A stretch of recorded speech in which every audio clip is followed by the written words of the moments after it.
Ration బియ్యం విషయంలో AP ప్రజలు పడుతున్న కష్టాలకు ప్రభుత్వం చెక్ పెట్టింది. జూన్ 1 నుండి రేషన్ దుకాణాల ద్వారానే బియ్యం పంపిణీ చేయాలని నిర్ణయించారు. ఈ మేరకు మంత్రివర్గ సమావేశంలో నిర్ణయం తీసుకున్నారు. మొబైల్ డిస్పెన్సింగ్ యూనిట్ల ద్వారా జరుగుతున్న పంపిణీని నిలిపివేస్తారు. గతంలో ఇంటింటికి రేషన్ పేరుతో వాహనాల కొనుగోలు చేశారు. రేషన్ కార్డుదారుల ఇంటి వద్దకే రేషన్ చేరవేస్తామని చెప్పి గత ప్రభుత్వం పెద్ద ఎత్తున వాహనాలను కొనుగోలు చేసింది. ఈ వాహనాలకు 2021 జనవరిలో అప్పటి ముఖ్యమంత్రి వైఎస్ జగన్మోహన్ రెడ్డి జెండా ఊపి ప్రారంభించారు. మొత్తం 9,260 వాహనాలు 539 కోట్ల వ్యయంతో కొనుగోలు చేశారు. ఇందులో 60% సబ్సిడీగా ఇచ్చారు. రాష్ట్ర ప్రభుత్వం ద్వారా ఎస్సీ, ఎస్టీ, బీసీ, మైనార్టీ కార్పొరేషన్ల ద్వారా వీటిని అందించారు. ఇంటింటికి రేషన్ అందించే ఉద్దేశంతో ప్రారంభించిన గతంలోలా ఓ వీధి చివర ఉంటే అక్కడకు వెళ్లి లబ్ధిదారులు బియ్యం తెచ్చుకోవాల్సి వచ్చేది.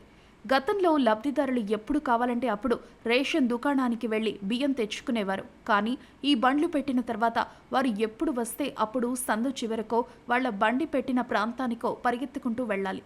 రేషన్ దుకాణమే కొన్నిసార్లు దగ్గరగా ఉంటుంది.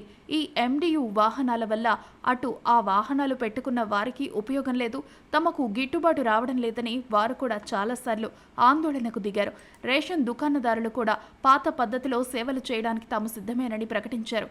అనుకున్న లక్ష్యం నెరవేరడం లేదని 2024లో ఆంధ్రప్రదేశ్లో ప్రభుత్వం మారిన తర్వాత ఎండియు వాహనాల కొనసాగింపుపై సమీక్ష జరిగింది. ఇటీవల పౌర సరఫరా శాఖ మంత్రి నాదెండ్ల మనోహర్ రేషన్ డీలర్లు, ఎండియు ఆపరేటర్లతో సమావేశం నిర్వహించారు. ఈ సేవలను కొనసాగించాలా వద్దా అనే దానిపై చర్చించారు. ఎండియు వాహనదారులు పౌర సరఫరా విభాగంలో అక్రమాలకు పాల్పడుతున్నారని కొందరు రేషన్ డీలర్లు ఆరోపిస్తున్నారు. ఈ వాహనాల వల్ల రాష్ట్ర ఖజానాకు ఏటా 830 కోట్ల అదనపు ఖర్చు అవుతుంది. ఇవన్నీ ఆలోచించి రేషన్ దుకాణాల ద్వారానే ఇక రేషన్ పంపిణీ చేయాలని నిర్ణయించారు. ఎండియు వాహనాలను ఎలా ఉపయోగిస్తారన్న దానిపై క్లారిటీ రావాల్సి ఉంది. అయితే వృద్ధులు, వికలాంగులు మాత్రం ఇంటికే రేషన్ పంపిస్తారు.